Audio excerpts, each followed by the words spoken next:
Ano sa mga nakarelate dira no? I need this. Mother of 3 toddlers. Kumusta ang mga buhay-buhay natin dyan? Actually, mahirap talaga pag yung mga anak mo toddler pa lang. Pero, And my heart. eto lang talaga masasabi ko. Angry. Tingnan mo naman, my heart is angry. Angry. Ay, marunong na silang mag-manipulate. Kayo rin ba yung mga anak nyo? Basta sa akin yung mga anak ko, ages 4 years old, 2, almost 3 na tong pangalawa ko. At itong bunso ko is 1 year old and 2 months. Yung 4 years old at 3 years old ko, marunong nang mag-manipulate ng feelings, ng nanay.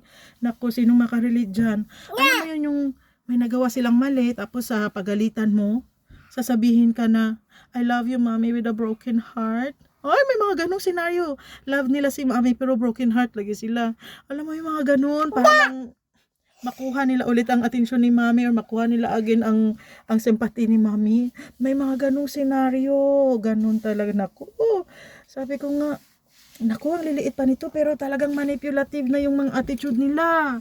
Naku. Talaga tayong mga nanay, be strong.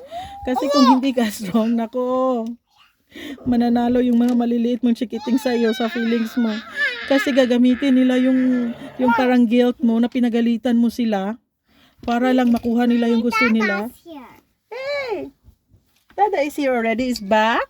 Oh, welcome home, Dada. Na, whole day ka na sa mga bata. Tapos yun ang scenario. So, ito lang masishare ko talaga sa mga nanay. Wala, be strong lang talaga tayo. Laban lang tayo, no? Kahit wala tayong pinaglalaban.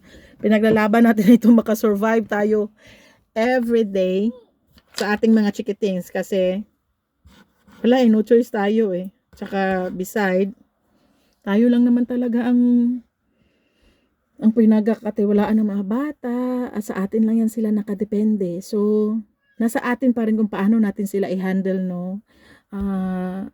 Sometimes, so wag lang tayong maging harsh. Pero hindi rin maiwasan. Kailangan din natin silang disiplinahin in a nice way na i-explain din natin sa kanila bakit natin sila dinidisiplina kasi ayaw din natin silang lumaking spoiled or something ganun.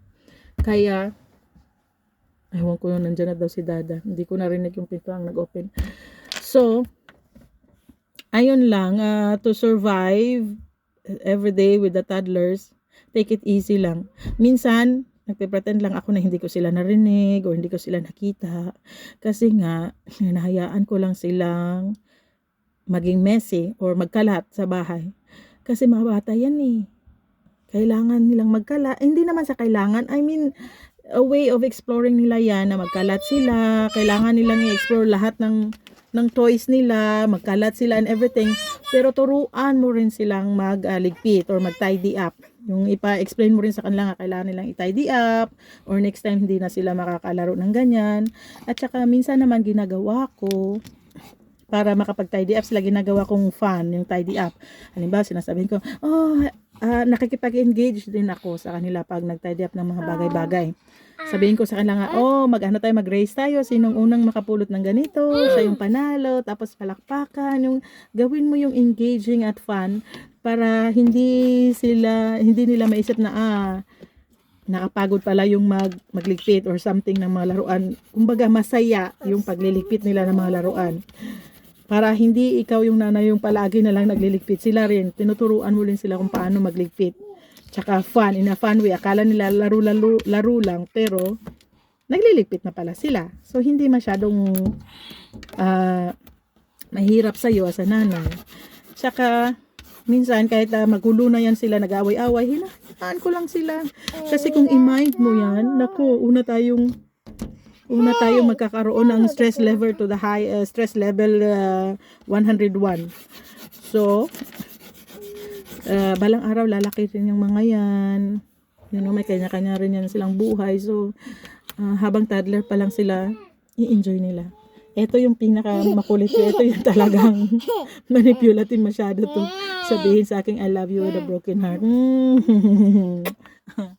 Ayan lang yung masishare ko talaga. Everyday is a surviving day talaga as a toddler mom. Tsaka at the end of the day, masaya naman ako. Pagtulog na yan sila, ay, doon ako nagkaka-moment sa self ko. Naisip ko na blessed ako kasi nga, meron akong mga chikiting na makukulit. Tsaka minsan lang yan sila maging baby, maging toddler, lalaki din yan.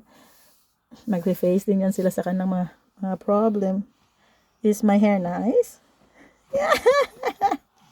Boom! Ala, wala na tong ayos-ayos na ganun talaga. Kung ano yung ikatuwa nila, halago. Para lang matuwa yung mga anakis mo sa'yo, toddler. Apple tomorrow. Sometimes, We should buy apple tomorrow. tomorrow we gonna buy apple? Not now? Na, yun na, nagreklamo na siya kasi gusto niyang kumain ng apple. So, ayan lang yun, no, mga daily tips ko, not the tips, daily encounter ko sa mga toddler ko. Nahayaan ko lang sila. Hindi ko talaga sila masyadong minamind. Basta supervise ko lang sila na safe yung nilalaro nila. So, that's it for today. Cheers! Ang inyong nanay, inyong tiyay. Cheers! Bye!